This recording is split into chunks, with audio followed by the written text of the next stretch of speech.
তো আপনারা স্ক্রিনে সরাসরি দেখতে পাচ্ছেন মিনিমাম ব্যালেন্স, এটিএম লেনদেন, সুদের হার 1 আগস্ট থেকে সব কিছু বদলে যাচ্ছে।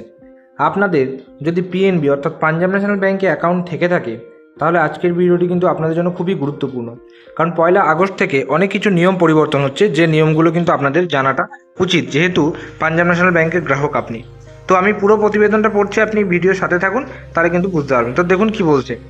আপনি কি পাঞ্জাব ন্যাশনাল ব্যাঙ্কের গ্রাহক?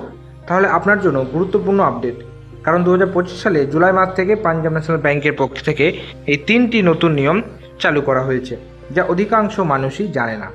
আর এই নিয়মগুলি না মানলে দৈনন্দিন লেনদেন ব্যাহত হতে পারে।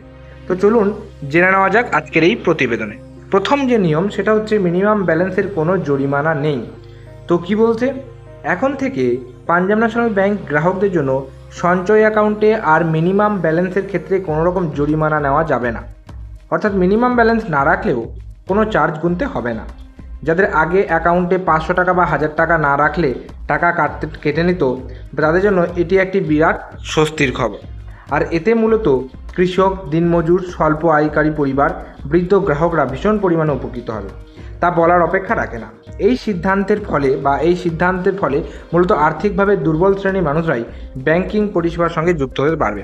অর্থাৎ প্রথম যে নিয়মটা, মিনিমাম ব্যালেন্সে কোনো রকম জরিমানা নেই, এটা একটু খোলসা করে যদি আপনাদেরকে বলি, তো আগে কিন্তু ব্যাংকে একটা মিনিমাম ব্যালেন্স, মাসে একটা মিনিমাম ব্যালেন্স মেনটেন করতে হতো। সেটা যদি না করতেন তাহলে ব্যাংক থেকে চার্জ কেটে নিত। সেই জন্য অনেক গ্রাহক কিন্তু টাকা রাখতে ভয় পেত, বা যারা মিনিমাম ব্যালেন্স মেনটেন করতে পারতো না তারা কিন্তু ব্যাংকের থেকে একটু দূরে থাকতো। তাদের ক্ষেত্রে এটা সুবিধাজনক, কোনো রকম টাকা কাটবে না। পাঞ্জাব ন্যাশনাল ব্যাঙ্ক এই সমস্ত গ্রাহকদের কথা ভেবে এখন থেকে কিন্তু আর এই মিনিমাম ব্যালেন্সের উপর কোনো রকম চার্জ কাটবে না। আপনারা মিনিমাম ব্যালেন্স মেনটেন করুন চাই না করুন, তাতে কিন্তু পাঞ্জাব ন্যাশনাল ব্যাঙ্ক কিচ্ছু বলবে না। এটা শুধু সাধারণ মানুষদের জন্যই, প্রিমিয়াম কাস্টমারদের জন্য কিন্তু নয়। 2 নম্বর হচ্ছে এটিএম লেনদেনের নয়া নিয়ম। বলছে 2025 সালের মে মাস থেকে সারা দেশের সমস্ত ব্যাংকের মতো পাঞ্জাব ন্যাশনাল ব্যাঙ্কও তাদের এটিএম লেনদেনে পরিবর্তন এনেছে। হ্যাঁ, শহর অঞ্চলে মাসে 3টি ফ্রি লেনদেন, আর গ্রাম বা ছোট শহরে মাসে 5টি ফ্রি লেনদেন করা যাবে। এর প্রতি অতিরিক্ত লেনদেন 30 টাকা করে চার্জ দিতে হবে। অর্থাৎ এখানে কিন্তু আপনারা জানেন যে এটিএম নিয়েও বেশ কিছু পরিবর্তন রয়েছে। এখানে হচ্ছে যদি আপনি শহর অঞ্চলে বাস করেন, মেট্রো সিটিতে, সেক্ষেত্রে মাসের 3টে ফ্রি ট্রানজ্যাকশান আপনি করতে পারবেন। তার বেশি করতে চাইলে 30 টাকা করে চার্জ কাটবে। এটাই ছোট শহর বা গ্রামের জন্য 5টাতে ফ্রি 5টা ট্রানজ্যাকশান করা হয়েছে। এরপরে যে নিয়ম সেটা হচ্ছে কেওয়াইসি আপডেট নিয়ে বাধ্যতামূলক, যেটা আমি অলরেডি ভিডিও বানিয়ে আপনাদেরকে বলছি।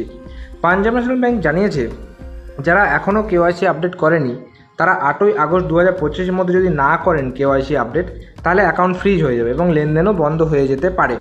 পাশাপাশি এটিএম থেকে শুরু করে ইউপিআই, নেট ব্যাঙ্কিং সব কিছু আর ব্যবহার করতে পারবেন না। কেওয়াইসি করার জন্য কী কী ডকুমেন্ট লাগবে? আধার কার্ড, মানে যেটা ঠিকানা, প্রমাণপত্র, পরিচয় প্রমাণপত্র, পাসপোর্ট সাইজের ফটো এবং মোবাইল নাম্বার, এসব ফর্ম ফিল আপ করে ব্যাঙ্কে জমা দিতে হবে। তো কেওয়াইসি আপডেট নিয়েও আমি কিন্তু অলরেডি ডিটেলসে ভিডিও বানিয়েছি, যেটা আপনারা কিন্তু আমাদের ইউটিউব চ্যানেলে দেখে নিতে পারবেন। এছাড়াও আমি আই বাটনে দিয়ে রাখবো, সেখান থেকে কিন্তু আপনারা চাইলে দেখে নিতে পারবেন। ঠিক আছে, এরপরে রয়েছে ক্যাশ লেনদেনের নতুন নিয়ম। বলছে পাঞ্জাব ন্যাশনাল ব্যাঙ্ক নতুন নিয়ম অনুযায়ী এখন থেকে তৃতীয় পক্ষ থেকে পেমেন্ট করার সীমা নির্দিষ্ট করে দেওয়া হয়েছে। সেভিংস অ্যাকাউন্টের ক্ষেত্রে দিনে সর্বোচ্চ 50,000 টাকা এবং কারেন্ট অ্যাকাউন্টের ক্ষেত্রে সর্বোচ্চ দিনে 1 লক্ষ টাকা লেনদেন করা যাবে। তাহলে বুঝতে পারছেন, এখন থেকে ক্যাশ লেনদেনেরও নতুন নিয়ম কিন্তু পাঞ্জাব ন্যাশনাল ব্যাঙ্ক করে দিয়েছে। এবং আর একটা সবথেকে বড় পরিবর্তন, সেটা হচ্ছে ইন্টারেস্ট রেটের পরিবর্তন। কি, পাঞ্জাব ন্যাশনাল ব্যাঙ্ক 2025 সালের জন্য সেভিংস অ্যাকাউন্টের নতুন ইন্টারেস্ট রেট নির্ধারণ করছে। সেটা সাধারণত 2.5% থেকে 3% পর্যন্ত বার্ষিক সুদ দেওয়া হবে, আর প্রতিটি ব্যালেন্স স্ল্যাব অনুযায়ী আলাদা আলাদা সুদ প্রযোজ্য। তবে নির্দিষ্ট হারে সুদ জানতে হলে পিএনবি শাখায় যোগাযোগ করতে হবে। এছাড়াও আপনারা যদি জানতে চান যে পাঞ্জাব ন্যাশনাল ব্যাঙ্কে কীরকম কী সুদের হার দিচ্ছে, আমাকে জাস্ট ছোট্ট করে একটা কমেন্ট করে দেবেন, আমি আপনাদেরকে ভালো করে ডিটেলসে বলে দেবো যে কোন স্ল্যাবে কীরকম কী সুদের হার, বা কোন আরডি, এফডি, ফিক্সড ডিপোজিট, সেভিংসে কীরকম কী সুদের হার দেওয়া হচ্ছে। এখন মোটামুটি 2.5% থেকে 3% পর্যন্ত সুদের হার দেওয়া হচ্ছে। এইটুকু আপনারা জেনে রাখুন। তো এটাই ছিল আমাদের ছোট্ট একটা ইনফরমেটিভ ভিডিওটি কেমন লাগলো অবশ্যই নিচের কমেন্ট বক্সে কমেন্ট করে জানাবেন। যদি ভিডিওটি ভালো লেগে থাকে একটা লাইক করবেন, চ্যানেলে যদি নতুন থাকেন চ্যানেলটিকে সাবস্ক্রাইব করে পাশে যে বেল নোটিফিকেশন সেটা অলে সেট করে রাখবেন, কারণ আমরা এই চ্যানেলে বিভিন্ন রকম আপডেট সংক্রান্ত ভিডিও প্রতিনিয়ত আপলোড করে থাকি। তো অতি অবশ্যই ডিজিটাল বাংলা চ্যানেলটিকে সাবস্ক্রাইব করে আমাদের পাশে থাকবেন। তো দেখা হচ্ছে পরের কোনো ভিডিওতে, ততক্ষণ পর্যন্ত প্রত্যেকে সুস্থ থাকুন, ভালো থাকুন, টাটা এবং ধন্যবাদ সকলকে।